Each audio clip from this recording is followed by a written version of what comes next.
Welcome to Two Gents, where two seasoned gents take on the hard truths of life, success, and responsibility. In a world where the rules don't bend for us, these gents believe in doing the work, owning the struggle, and inspiring others to take action. So, pull up a chair.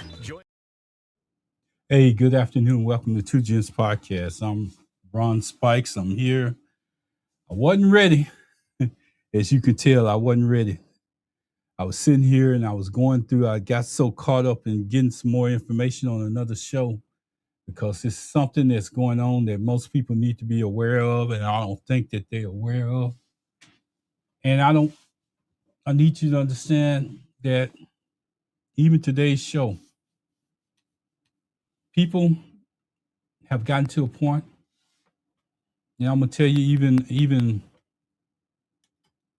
the news channels, even the news that's out there. I'm trying to set my camera up right. But even the news that's out there, what they're basically telling you is this. The algorithms are telling you one thing, and what they're telling you is that people don't want to hear the news no more. People don't want to hear the news no more. And you know the reason why those news channels, those main news channels, are running to social media to try to get somebody involved in it, to try to get somebody to run back? It's because they realize that they can't capture this young audience. This young audience is set up for the purpose of quick news. They don't care if it's true or not. They just want to absorb it in little bits and pieces. And when you do your presentation, you go out of your way to present a channel like this one or any other medias out there. If you go out there and look, the numbers are on those particular avenues are failing. So somehow, some way, we gotta involve our youth, and this is one of those shows where I'm gonna try to show you the problem and where we at. Does it change overnight? It didn't get here overnight. But can it make it more impactful if we take the time to try to educate our kids? Because they don't want the hard news. They want the soft news. They don't want the part where they see somebody hanging on a tree. They see somebody getting beat up. They see people in crowds. There's a majority of blacks that's still fighting for, to change things around them, or they don't realize what it took to get to this point. And I think that's the problem with most young people that's out there, is they don't understand the struggle, because we changed our focus in two generations, because we didn't want them to see that. And when we did tell them about it, it was probably out of frustration in what they were doing, that they didn't realize that they didn't get a chance to understand the reason why you're telling them that, because we couldn't explain it well enough for them to take interest in it. So as we grow, we got to change where we at. When we look at this picture, the house is burning down, black people. And this is part two. The house is burning down, but the reasons that you think it's burning down is not what you think. We lost a generation of people that just don't care about the struggle. We put the pressure on them to do better. But what they realized is they did better. That struggle was pressure. Along with responsibility comes pressure. Along with doing things the right way comes pressure. And majority of these young, if you don't know it, majority of these young kids can't handle pressure. Because pressure means that you got to put something in to get something out. And I think we've been escaping that responsibility for a long time, but then we expect them to do that by instinct. I got a whole show built up right now for part two, but I went out and I have my resources, and I went out and just started asking a simple question. Because, see, I used to could turn on YouTube or something like that, and I would see something about news. I would even see us, black people, doing something positive to put the word out to help people understand what's going on. But here's what I'm figuring out. Because if you ask the right questions, you get the right answers. And by that, this is what I'm trying to get you to understand. You need to understand this as clearly as I can say it, as clearly as I can put it out there. And it ain't racist, it ain't biased, it ain't none of this stuff. All the rhythms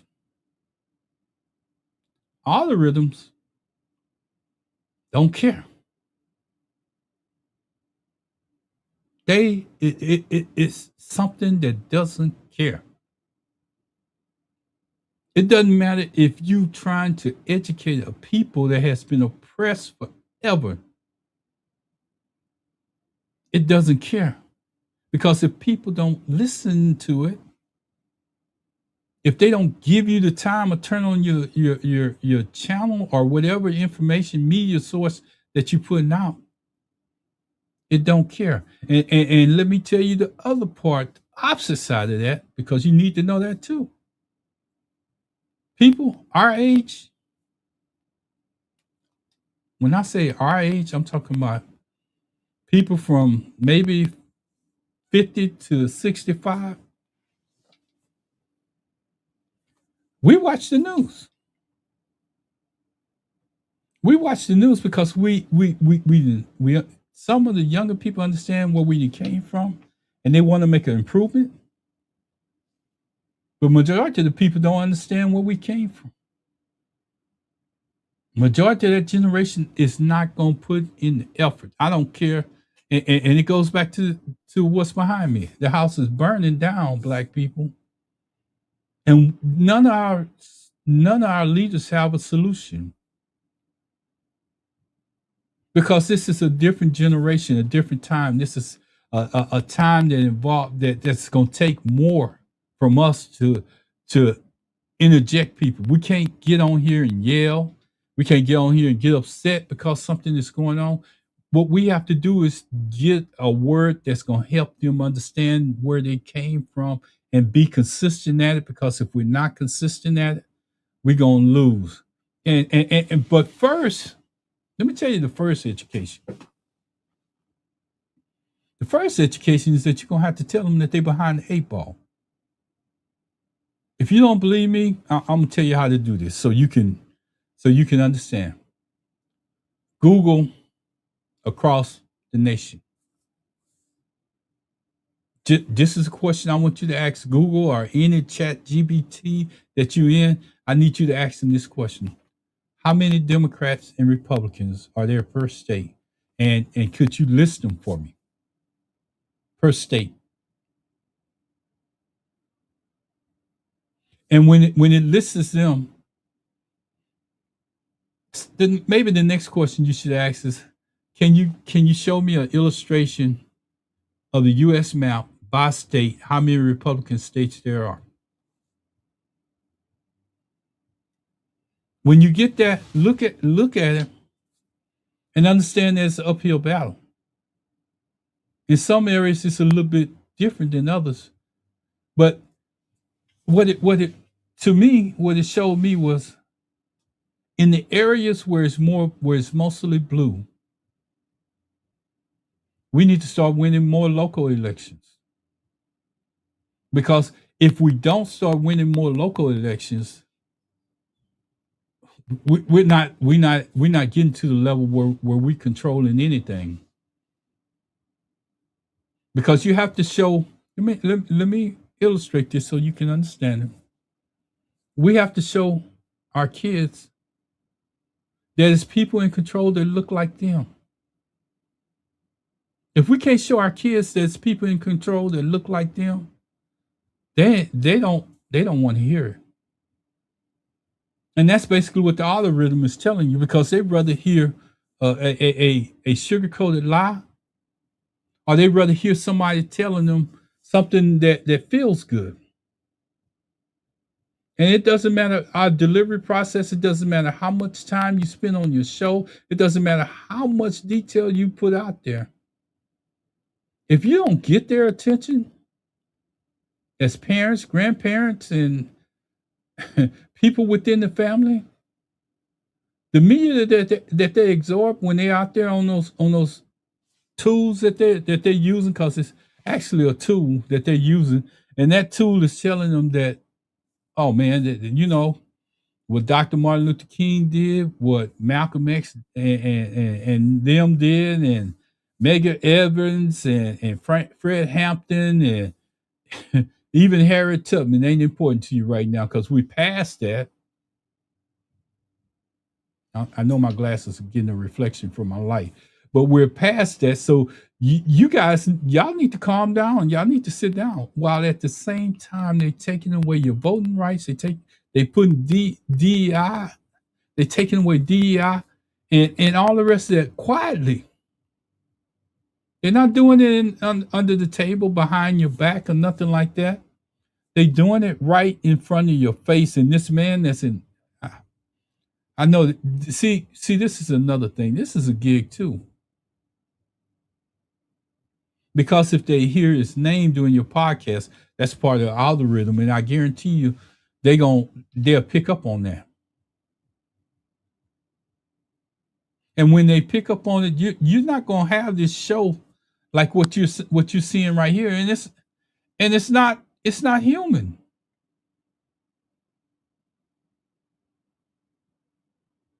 The algorithm is destroying us as a whole, as black people, minorities. It's destroying us as a whole, and we don't even know how to get a hold of it and do anything, because you know who has the rings on the other side? Because we're not taking the initiative to involve ourselves in any type of AI right now, other than we look at it and we say, can it make us some money? And the people that's bringing the news to you, you know what they're saying? Can I build my ratings up? Is it helping me? Can I just attack somebody else and see what the algorithm tells me? Now see, at that point, it's not about news and political news. It's about gossip and what the old people used to call BS. But we rather be entertained than actually take the initiative. And here's something that's going on, because I think that we need to speak directly to our people, because I can't help nobody else if I can't help my own. And I say that all the time, because that part of it you can't forget about. We need to tell our people, look, the midterm elections are coming up. The primaries are out there right now. I'm looking at good turnouts in majority of the black cities. But what is the turnout in those other areas where it's going to make a difference? Because only a smaller percentage of them have to show up to outdo what we got in place in those other areas. And when you start looking at that map I told you to look at, don't get discouraged, but know that we got to do our job in those smaller areas, and make sure that we put people in front of our kids that see people like them. And it's another side to that equation. You want them to see people like that look like them, but you want to see them doing the job that I know that they're capable of. You don't want to see that person in the news every week, and it's a controversy about them doing this and that and the other. I'm not going to even give that any credit. See, because when they see that controversy in the news, they say, "Oh, that's the reason why I'm not doing this. That's the reason why I don't even think the vote is important." See, it's a generation of people that's going to vote. And it's a generation of people that's coming up that's not voting. And somehow, some way, if we don't engage them, if you look long term, if we don't engage them, voting is not going to be important to them. And I know y'all gonna say, well, we try, we talk, we do this. I got this show and I'm doing all the rest of this. I'm showing them, I'm going out to these different places. I'm doing this, I'm doing that, and you just don't see the whole story. You don't have to see the whole story that you're telling if you just look at the numbers. Just Google the numbers. And tell me what's changing. It seems like we're going backwards. Because the only thing that they have to do is show up and vote. But we need to inform our people that voting is the only way that things will change in the past. And even though at all times it looks like it's an uphill battle, the only way that you're going to change it is voting, choosing to vote. That's your voice. I got to pull myself up because I did a series. I started doing. I'm on a series right now. But I need to tell you about the series because everything that I look at, everything that I'm looking at, I it's pointing to the house burning down. When I look at people, that's out there, they're voting, but they're voting because they don't like the person in office. They don't like what he's doing. Well, here's the challenge for most black people like myself and anybody else. You can vote. But if that person that you're putting in office picks up the same habit of everybody else that's been there over these years, that ain't helping either. If you can get these people on your show and you can ask them some hard questions, I may not have the audience for everybody, but I have an audience that I can ask them questions and they will listen and they will respond to my questions. During the primaries here, we had a couple of candidates that came on the radio here. We had and the thing that I like about it is that it's not that we're behind in anything. The thing that I like about it is that we're not behind in anything. If you look at a map, and I didn't want to do this tonight, and I'm not going to do it. If you look at a map, I'm going to try to get this up and get it out of the way because I need to get this show out because what the show tomorrow is the same thing. The show tomorrow is going to tie back to this show. And it's a pattern out there that we don't see in place. And unless we pick up this pattern and run with it early on, we're going to be bombarded by the same thing come 2028. And when I say bombarded by the same thing come 2028, you need to see it. It's right in front of your face. You know, I'm gonna say this, and you done heard me talk about a lot of stuff so far. I just need to digress just a little bit and get back on track because when I started this, part one is about almost the same thing. Just because everything overlaps when it comes to us as black people.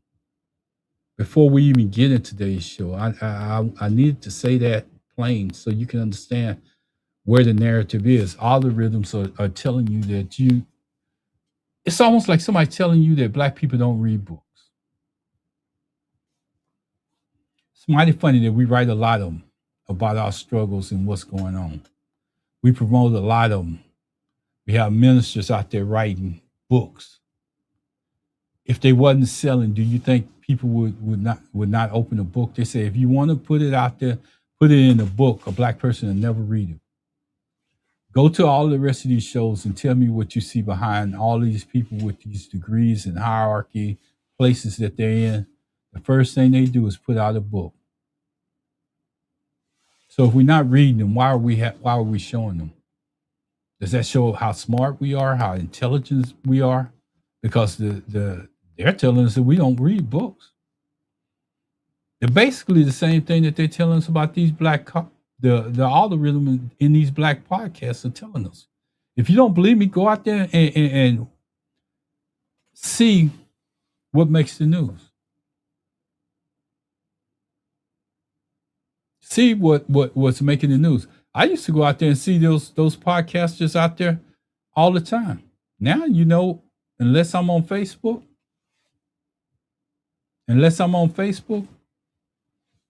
you don't see that. And I got glare in my glasses. I can't do anything about it. I'm trying to change my angle, but I have to be able to present this show. And like I say, this is just the beginning. So I'm gonna try to get into it. I don't want to take too much of your time tonight because let me say this. Today was my grandson's graduation. He moved from the 3rd grade to the 4th grade, and I was so proud of him. I went in there and I saw the kids in there, and as I look at his school, I saw a transition. And I see the reason why our kids are like they are. Because I can't say we're not doing our job, but we're living in a different society trying to tell the same message. Our kids are smarter than we ever were.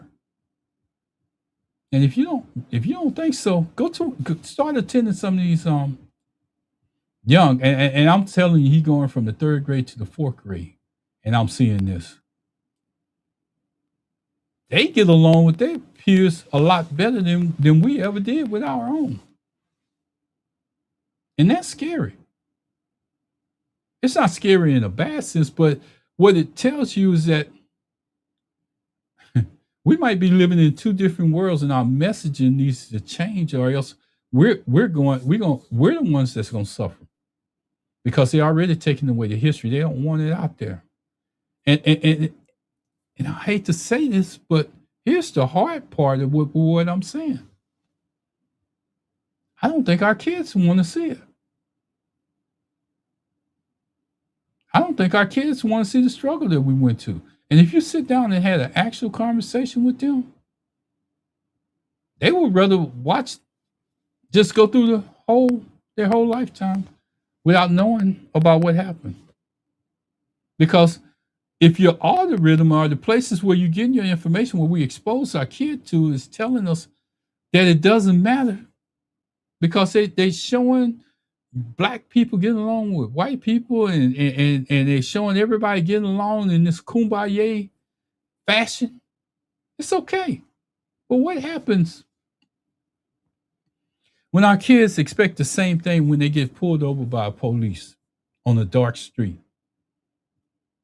You got somebody from our generation that's talking to a young man that's in the car, and he feels like he can say whatever he wants to say, do whatever he wants to do. Because he's seen it.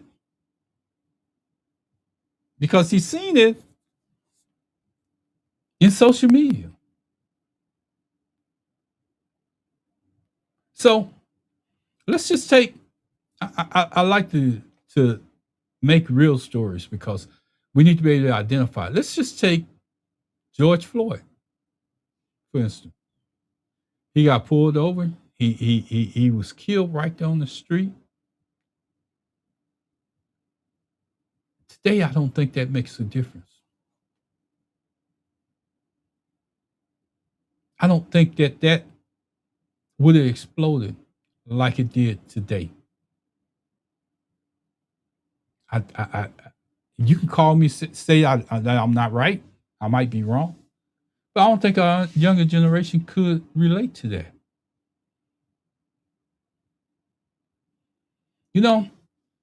I got to go here. Byron Glass, he's a co-host on tomorrow's radio show. And I keep referring back to this because he said, Ron, He said, Ron, how do black people keep doing the same thing, expecting different results? And he shortened the term. Almost 10 years later, we're still talking about the same thing. We're still fighting the same fights, still playing catch up. In a race, we should be leading. And the sad part of what he's saying, because you may have heard me say this, but it's true. It's so true that most people not paying attention. We're pulling up all kind of facts, but we're not pulling up the facts that play in our favor. See, we want to know what happened. We want to tell you what happened, but we don't want to help you understand how to change that. Because what they've been doing, if it's working, why am I having this conversation with you? Why did it take a person going to office, getting into office to get their attention? Because they realized that some of the stuff it put, let me just say, it's wrong, but what it did was held them accountable. And holding them accountable means that my thing for accountability is not voting, because we would have never been in this position if we would have got out and voted. And that's one of the things that Gary Chambers is pushing right now. And every single body that has a mouth should be pushing that same message. If we're not getting out to vote, things are never going to change. But here's the part about voting and why people get discouraged is because they expect things to change overnight. Only thing that can change overnight is local elections, and they can make a difference where you can see it right away. When you send a representative to Washington to represent you, whether it's a congressman or a senator, they can't change that much overnight. But collectively, as a group, between the Congress and the Senate, what they can do is act as a stopgap to stop the power that this man has now, because he has total control. So I'm just telling you how we get there. It's not because we don't have talent. It's not because we don't have brilliance. It's not because we don't have the numbers or the platforms. Look at what I'm doing right now. Look at what I'm doing right now. It's plenty of other people doing it, but here's the thing. And I talked about it in the first part of the show. If the algorithm is not picking you up, your message is only going to those, you see those likes and followers and the people that's making comments out there? That only lasts through your show, because they're not repeating or putting up your show again. And if we're going through this consistent cycle, I'm sorry, I got the hiccup. If we're going through this consistent cycle of putting shows out there and say it's over with, I'm gonna move on to something else. That's not working. And if it was working, we would see a difference in the results. Yeah, people are going out to vote. It's not because of what we're doing. It's not because we're educating them to stop what's happening or anything like that. It's because we're putting information out, a fast fix.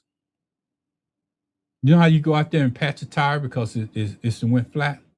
That's what we're doing. We're putting fast fixes on stuff, and people going to turn out, they're going to line up, and I'm not saying that's the right thing to do, not the wrong thing to do. But what I'm saying is, what happens during the next election cycle when you put people in the same office and they're not stopping this man because they have the power to stop him?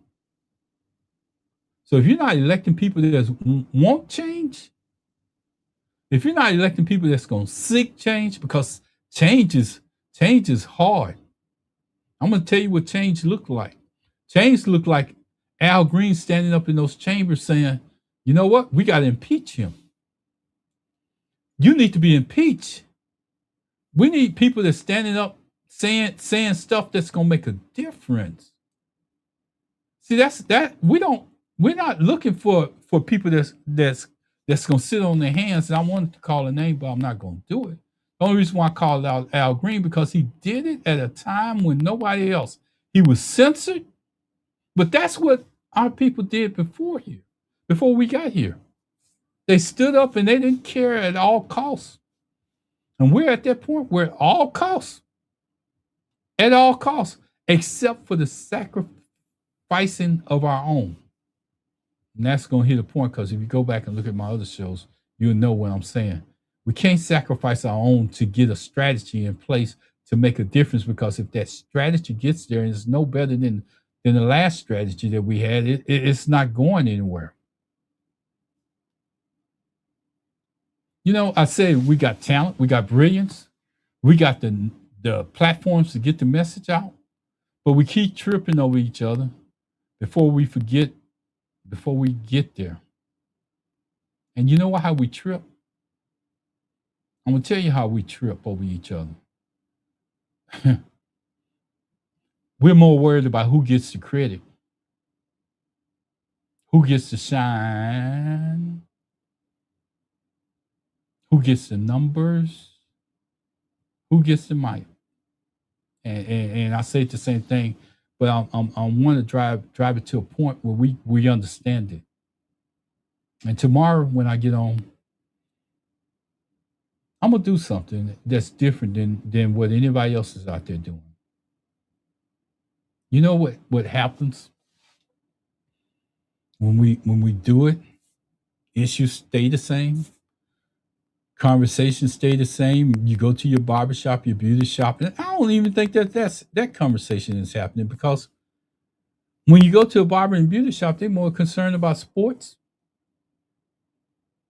They're more concerned about who's singing, who's the number one rapper around. And I thought that was dead stuff. Or who can what happened? I can't do it. I'm not gonna do that because it took me a long time to understand it. And after I got it, it took me a long time. They still point out symbolism. And symbolism is fine, but it only lasts for a little while. Movements make a difference in what's happening. Movements make a difference.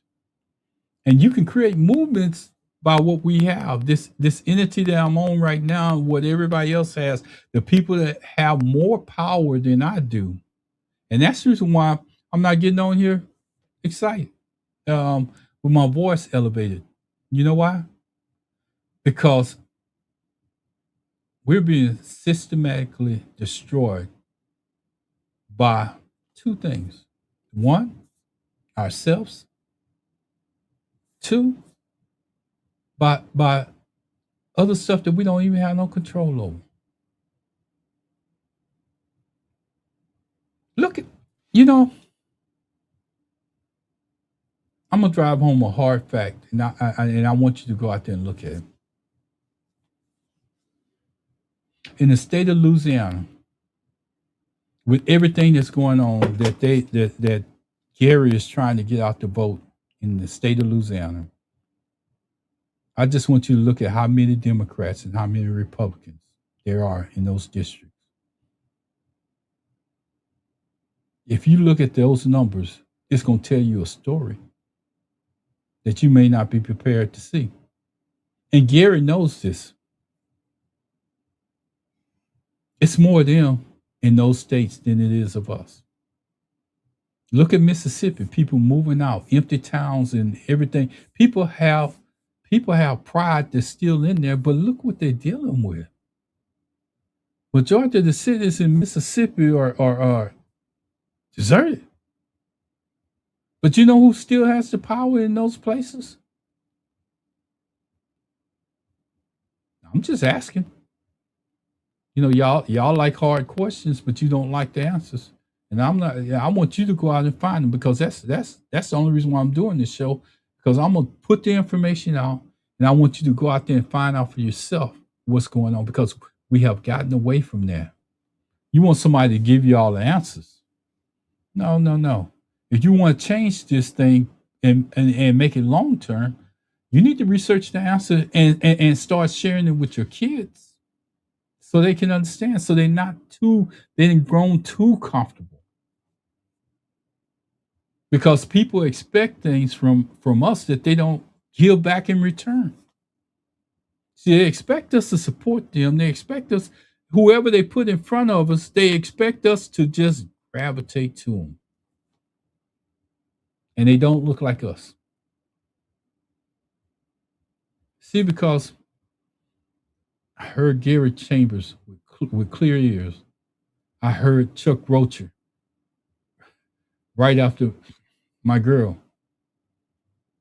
And they told us as a people, they didn't care what we voted, where we voted. They didn't care how we voted. Because they knew that they had us. They knew the weakness of where we were. They knew that if they could tell people, and symbology, let me help you with symbology. If they could tell people that this was a Hispanic that almost looked white,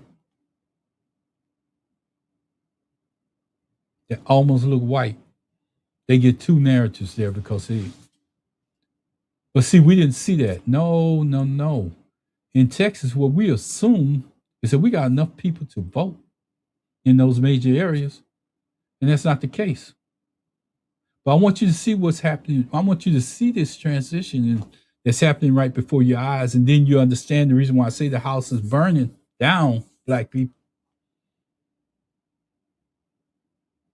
It's on fire. It's been on fire for a while, but unless you see it and understand it, unless somebody explain it to you, where you can see it for yourself and you can identify with it. See, what they do is they tell you a story. They eliminate you. And once they eliminate you, they come back and tell you a lie to get you to come over. Oh no, if I was so important from the beginning and you knew that you needed me from the beginning, why did you have to lie to me in my face? You told me, and you can go back and Google it. I'm not going to play it. Go back and find it. Where Gary Chambers was sitting in front of Stephen A. Smith, and Stephen A. Smith kept trying to press the narrative. Are you saying that black people failed Jackson Crockett? Are you saying that black people failed Jackson Crockett? Are you saying that black people? But what Gary did, Gary said, I'm not saying that. What I'm saying is that they didn't care about the black vote.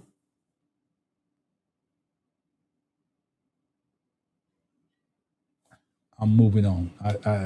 I get caught up in that every time I talk about it, and it hurts me because I look at every black woman that's in this thing, or black, red, white, purple, orange, or whatever, and they're gonna get caught up in that same narrative because they're not gonna care. But then they're gonna roll back up on you.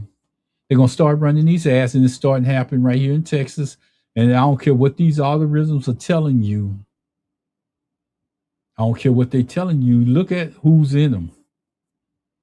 Look at what they're doing, not what they're saying. Because they're basically saying the same thing about this man as they said about Trump. And that's what we should be pushing. Stop listening to the lies and start actually looking at what's happening. We don't look at what's happening until it's too late. Then we want to come back and complain about it. I'm going. Looking around, podcasters fighting, creators watching analytics and student impact. That means that they're not caring about what's going on. The only thing they want to do is get those numbers up. I listened to a guy last night, and he talked about everybody that's putting out a message. And he said, you know what? They're massive. They're appealing to massive. They got these massive politics going on. It ain't about massive. Maybe you forgot where you came from too. Maybe you forgot that your people were slaves too. Maybe you forgot that your skin is dark too.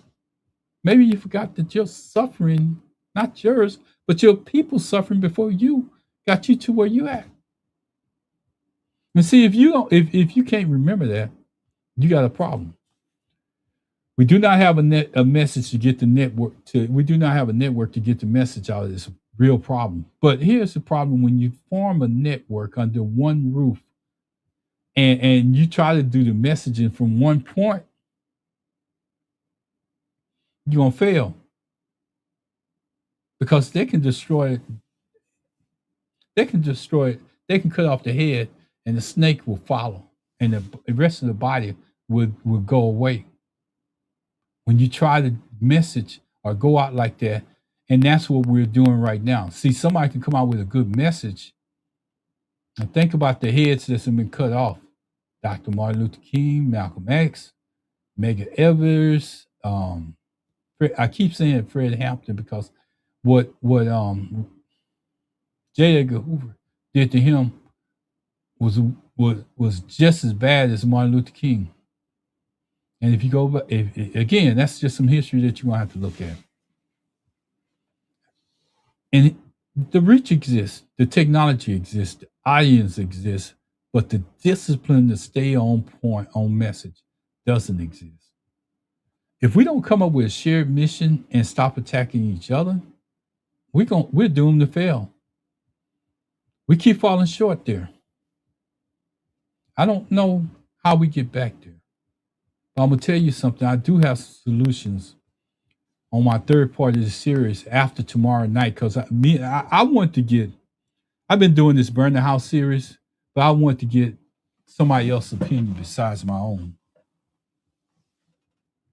I want to get Byron Glass and Pastor Riggins in on this part because we're gonna actually tomorrow we're gonna attack some things that's out there in the media, and we're just gonna break it down to where I guess a high schooler could understand it, but a high schooler won't pay attention to it because we're not telling them how important it is. I'm adjusting my camera.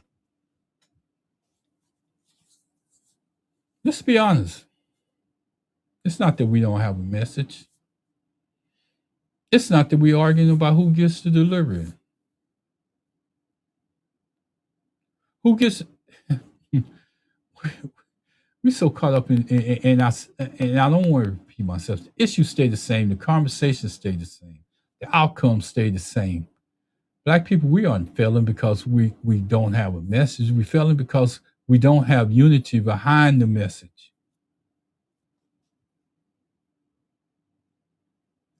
We look around, and I'm not going to say that no more, but people are more worried about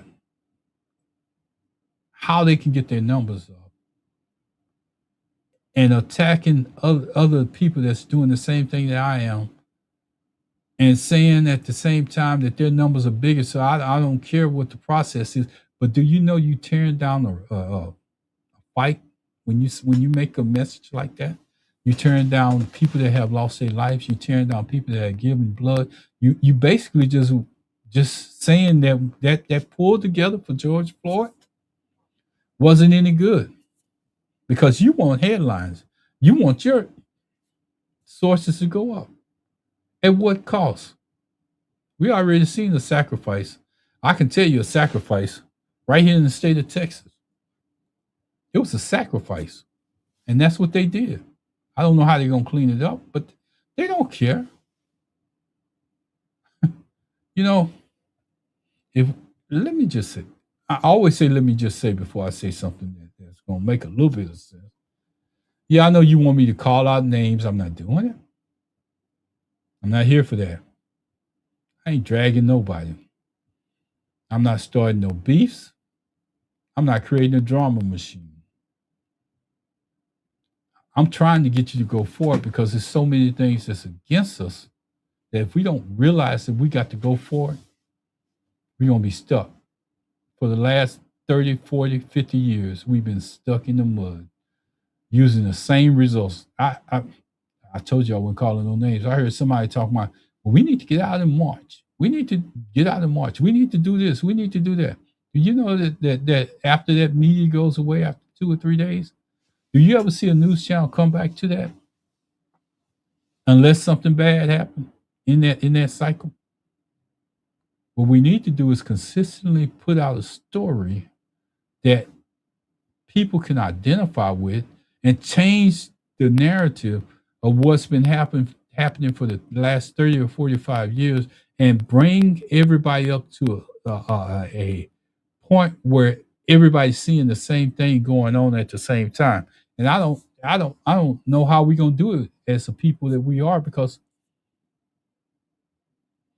we're losing our ability to put out clear messages.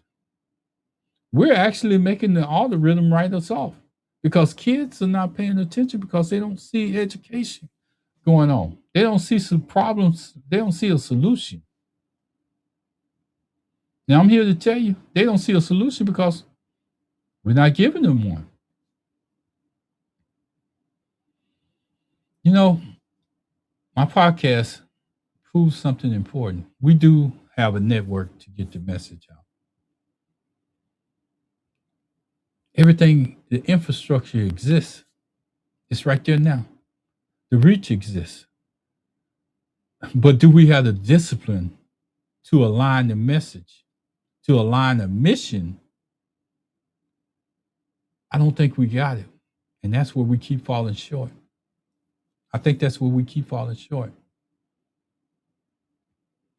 And that brings me to this show. This is part two. The house is burning down. Black people. And I want to talk to us.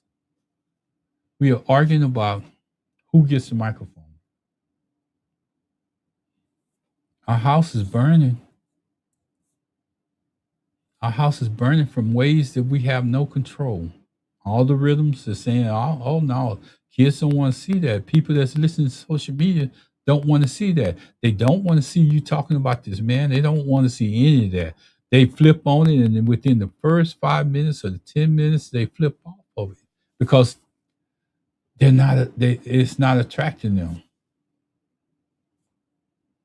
Until we drive the point home and get them involved in it and let them know that they can be, let me just say this, that they can be president, they can be vice president, they can be a senator, they can be a congressman, they can be a local mayor, just happened in Pearland. They can be a city council member. They have a representative that's in place and their vote gets them there. And until we drive the point home about how important voting is, and as we line up in those lines that I see, and I see those reporters go up to people between the age that I told you about and ask them why is voting important to them.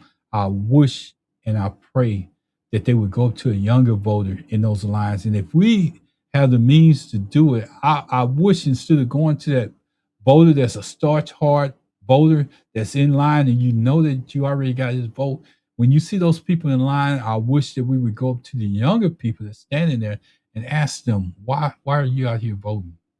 Because the younger generation needs to hear from their people. And I know I'm gonna step on some toes here. You can have all the degrees in the world that you want to have. You can know everything front, back, and forth about politics. But social media is a different beast. Younger people are a different beast. They'll listen to you, but they're not going. If it don't change their narrative, they're not going to be there for long. That's what the algorithm is basically telling you on these networks. Yeah, on Facebook, you get a little bit of control because you can have people join a certain group and they can listen to you. But when you get outside that pocket of Facebook, who's listening to you? Where's your message going? So we gotta clean up that part. Somehow we gotta do a better job. You know, not only is the house on fire, but the foundation is cracking. The foundation that was built by people that was here long before us. The foundation that put parts together, that put things in place so we can have the right to vote. And if you don't believe that the foundation is broken, what did the Supreme Court just do? They just basically took a hammer and went out to that foundation and just cracked it straight down the middle.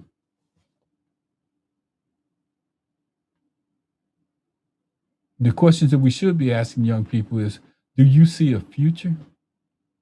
Do you want your future to be better than your parents? And if we do, we got to show them how to do it. Or we got to go back and find out where the problems lie. And as we find out where the problems lie, I can tell you basically what the problem is right now. The foundation is cracked, but the biggest crack just came from the Supreme Court. I can tell you what the problem is. And we kind of did it to ourselves. We did. Sometimes when you want to be too much like another person and what they're doing and they're in control, you lose yourself.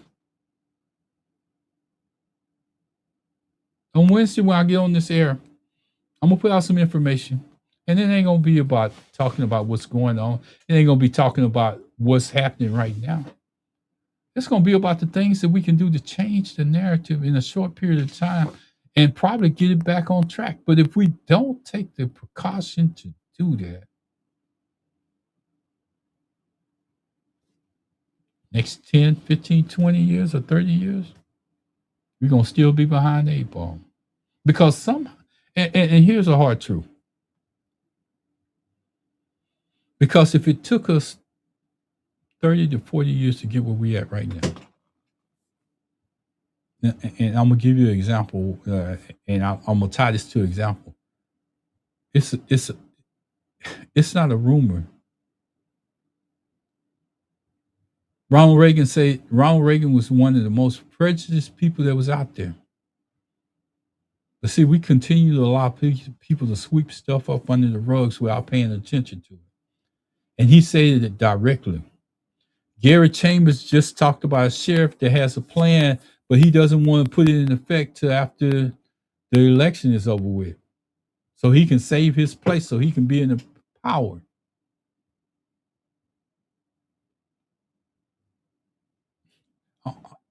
We got a county commissioner here that got elected into office.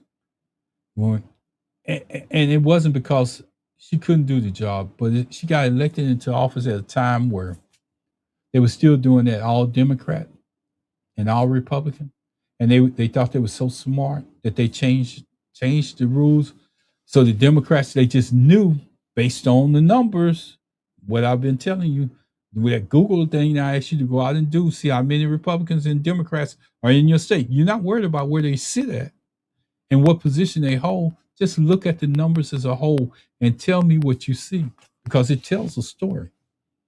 But they got so comfortable, but they failed to understand one thing. The majority of them wasn't getting out voting, but the Democrats were getting out voting. And the Democrats turned out their year. And you talking about some upset people? You talking about turning over some tables. It turned over some tables because we elected a lot of minority officials into positions because their people didn't turn out to vote. So let me tell you something. What we got to do is people, as a people, we got to start that pattern. Like, see, most people think Mega was about what he wanted to say it was about. Mega got people upset. Mega made people mad enough to get out and change the vote. Mega's messaging basically fired up their people to do what they did, to vote this man back in office for a second term. Somehow, some way, we need to get our messaging as strong as Mega. We need to go back to, and I heard this say, and I know you're gonna hear him say it again, but we need to go back to getting 70 to 80 If we could get up to 90, that'd be great of our people voting, because that sends a message to the other side that we're not here just for you to walk over us. We're gonna make a difference. But the thing that hurts me about that is we need to elect people that's making a difference.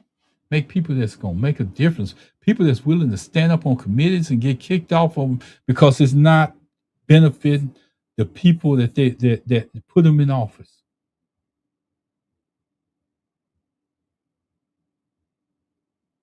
We got two black candidates working. I'm not endorsing either one because I love Menifee here in Houston. But I admire, and I say this, and I'm looking into the camera and I'm leaning forward. I admire what Judge Green did. Not Congressman Green, because he was known as Judge Green here in Houston before he became Congressman Green. I admire what he did. I admire the passion that Jasmine Crockett borrowed. Because we see here in Texas, we have black women. Here in Houston, we have strong black women that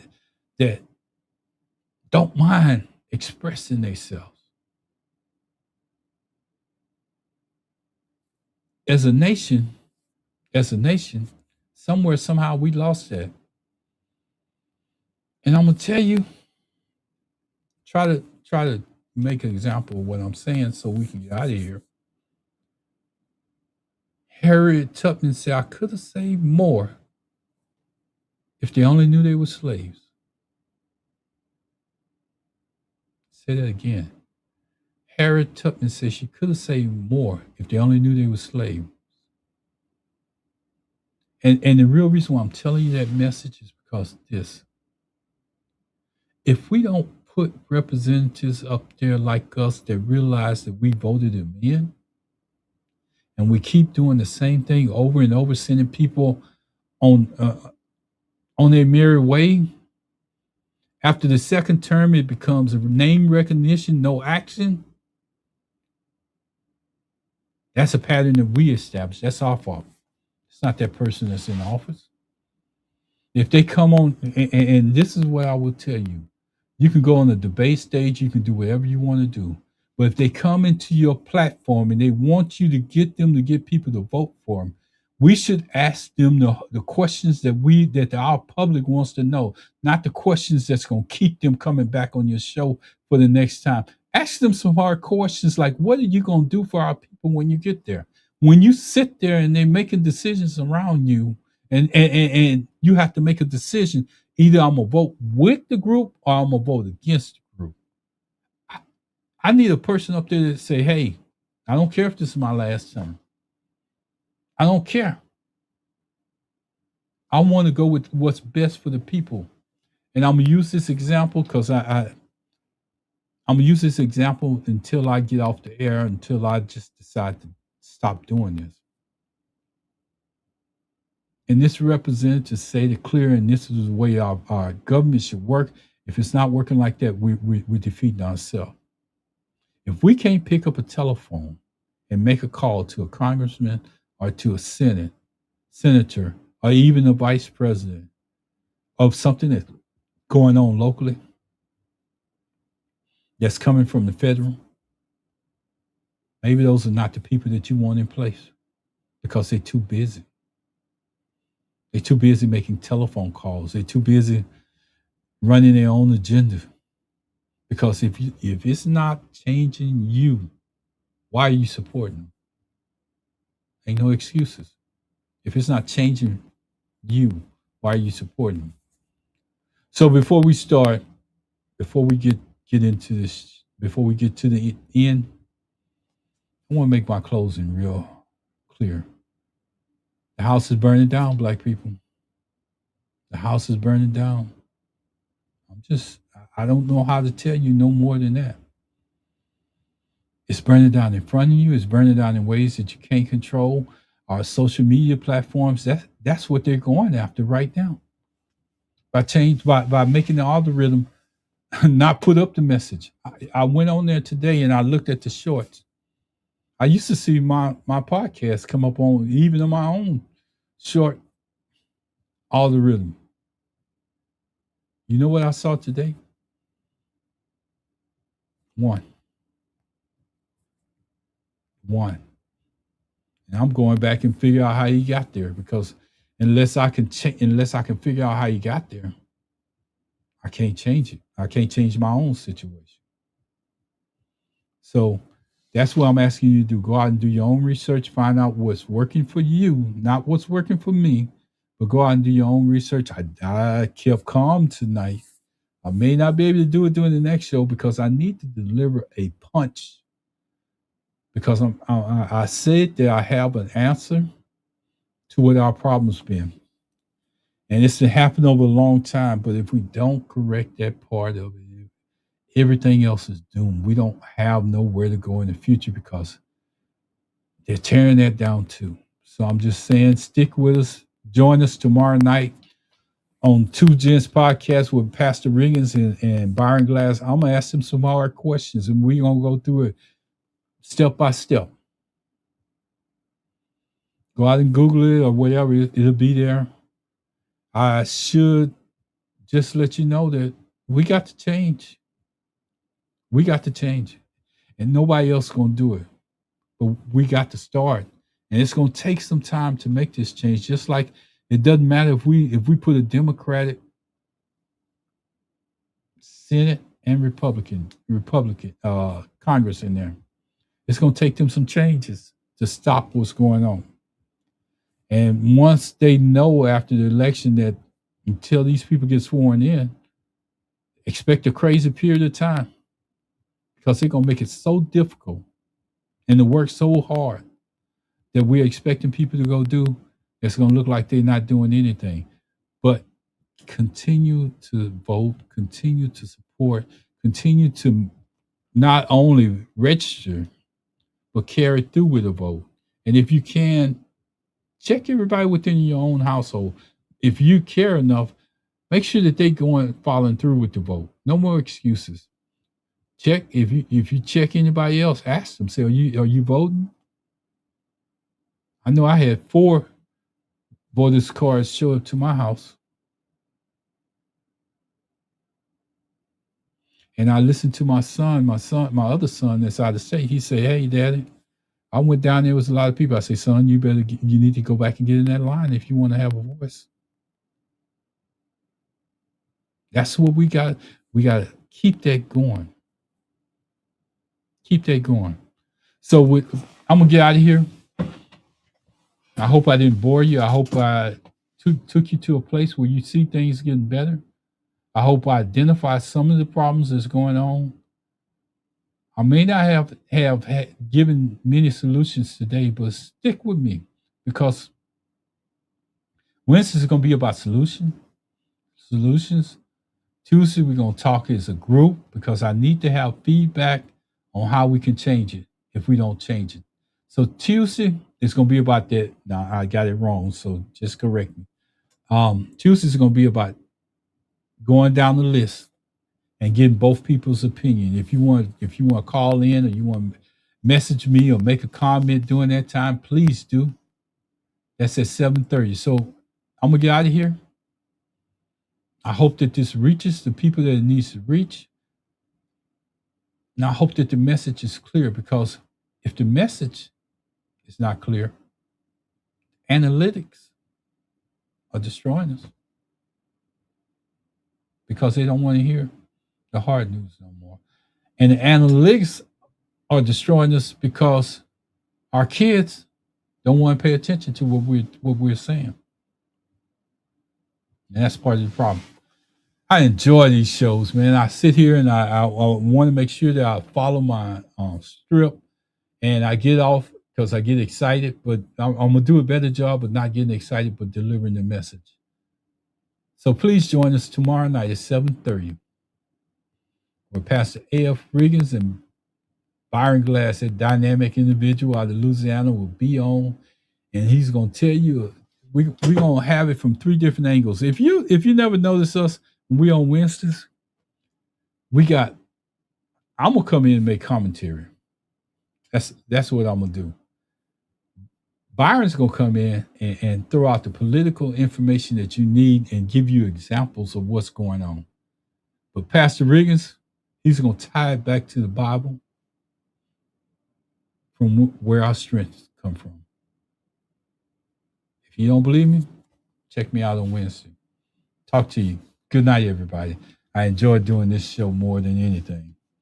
Y'all take care. I got to get some stuff out of the way, and I'm gonna get my face out of your way. Congratulations, grandson. I appreciate it. I saw you.